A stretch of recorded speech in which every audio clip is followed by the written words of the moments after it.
जो इस कहानी को सुन रहा है, इस कहानी को सुनने के बाद उसके जीवन में बहुत क्रांतिकारी परिवर्तन आने वाला है।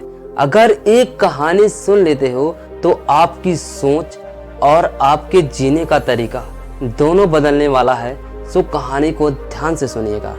एक बार गौतम बुद्ध अपने भिक्षुओं के साथ एक वृक्ष के नीचे बैठे विश्राम कर रहे थे। उस वृक्ष की छांव में बुद्ध अपनी भिक्षुओं की जिज्ञासा दूर कर रहे थे।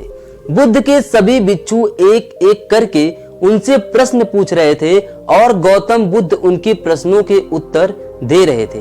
बुद्ध के उन भिक्षुओं में कुछ भिक्षु ऐसे भी थे जो कुछ समय पहले ही संघ से जुड़े हुए थे, जिसके कारण अभी उनके भीतर वह समझ पैदा नहीं हुई थी जो गौतम बुद्ध के प्रवचनों को समझ सके।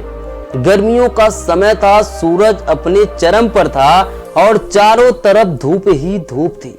लेकिन उस वृक्ष के कारण बुद्ध और उनके सभी भिक्षु आराम से छांव में बैठे हुए थे। इतने में ही गौतम बुद्ध के एक भिक्षु की नजर एक बूढ़े व्यक्ति पर पड़ती है जो उस वृक्ष के पास से ही गुजर रहा था। वह भिक्षु उस बूढ़े व्यक्ति को देखकर अचानक से ही हंसने लगता है। उस बूढ़े व्यक्ति की कम उम्र बहुत ज्यादा हो गई थी, जिसके कारण उसकी कमर मुड़ गई थी।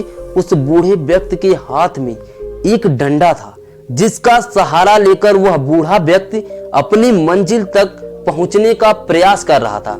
उस बूढ़े व्यक्ति का शरीर केवल हड्डियों का ढांचा मात्र ही था।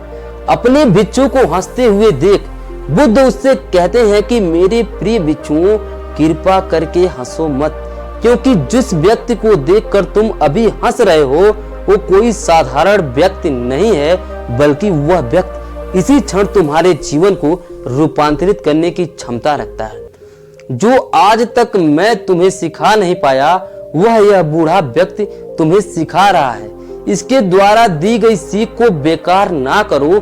बुद्ध की ये बात सुनकर वह भिक्षु बुद्ध से कहता है कि मुझे क्षमा करें बुद्ध, पर मुझे ये समझ नहीं आ रहा कि जो एक बूढ़ा व्यक्ति जो खुद अपने शरीर और अपनी बीमारियों से लाचार है, वो मुझे क्या सिखा सकता है। फिर बुद्ध उस भिक्षु से कहते हैं कि एक बूढ़ा व्यक्ति तुम्हें तुम्हारा भविष्य दिखा रहा है। जिस बुढ़ापे को और लाचारी को देखकर तुम अभी हंस रहे हो, वो बुढ़ापा और लाचारी तुम्हारे जीवन में भी आने वाली है। वह बूढ़ा व्यक्ति तुमसे कह रहा है कि अभी समय है, इस स्वस्थ शरीर का अच्छे कर्म के लिए उपयोग करो। अगर ये तुम्हारा स्वस्थ शरीर तुम्हारे हाथ से निकल गया तो फिर से वापस नहीं आएगा, और अभी तुम्हारा ये शरीर सही से काम कर रहा है, जैसे कि तुम्हारे हाथ, पैर, आंख, कान और ये सभी चीजें सही से काम कर रही हैं। क्या यह छोटी छोटी बात है? और क्या तुम इसे मामूली बात समझ रहे हो? यह घटना कोई साधारण घटना नहीं थी जो अभी तुम्हारे साथ घटी है, और यह घटना तुम्हारे जीवन को बदलने की क्षमता रखती है।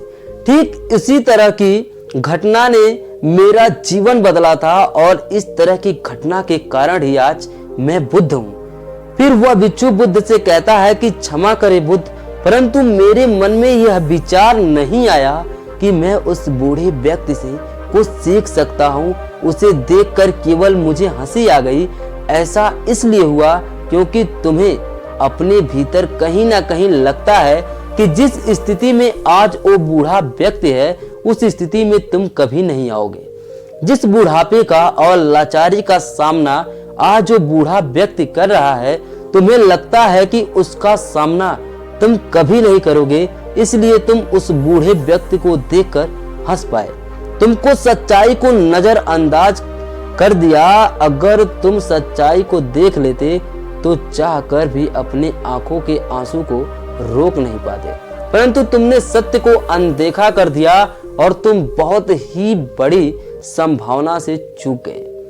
बुद्ध की ये बात सुन वो भिक्षु बुद्ध से क्षमा मांगता है और निश्चय करता है कि वो अपने स्वास्थ्य का उपयोग अपने अहंकार को बढ़ाने में नहीं, बल्कि परम सत्य को पाने में करेगा। जो लोग इस कहानी को सुन रहे हैं, हो सकता है कि आप बड़ी बड़ी समस्याओं में हो या हो सकता है कि आप परेशानियों में हो, लेकिन फिर भी एक बात को हमेशा ध्यान में रखना है कि जब तक आपका स्वास्थ्य ठीक है तब तक आप किसी भी बड़ी से बड़ी समस्या से बाहर आ सकते हैं। तो इस कहानी से हमें यही प्रेरणा मिलती है कि हमें हमारे जीवन में स्वास्थ्य को बहुत इंपॉर्टेंस देना चाहिए। Health is wealth. स्वास्थ्य से बड़ा इस दुनिया में कोई धन नहीं है। आप अरबों कमा लीजिए, करोड़ों कमा लीजिए, लेकिन अगर आपके पास स्वास्थ्य नहीं है तो आपकी करोड़ों अरबों सब बेकार हैं। क्या करेंगे अरबों का सुख रख के जब आपको भोगने के लिए आपके पास उसका हेल्थ ही नहीं होगा। अगर कहानी से सीख मिली हो, अगर आप वीडियो को यहाँ तक देख रहे हो तो जाहिर सी बात है आपको वीडियो पसंद आई है। मिलते हैं अगली वीडियो में। तब तक के लिए अपना ख्याल रखिए और चैनल से जुड़ जाइए, क्योंकि हम ऐसे ही नॉलेज से भरी और जीवन को बदल देने वाली वीडियो इस चैनल पर लाते रहते हैं। Wish you all the very best. मैं विजय, इजी विजय से आपके सपनों को सपोर्ट करता हूँ।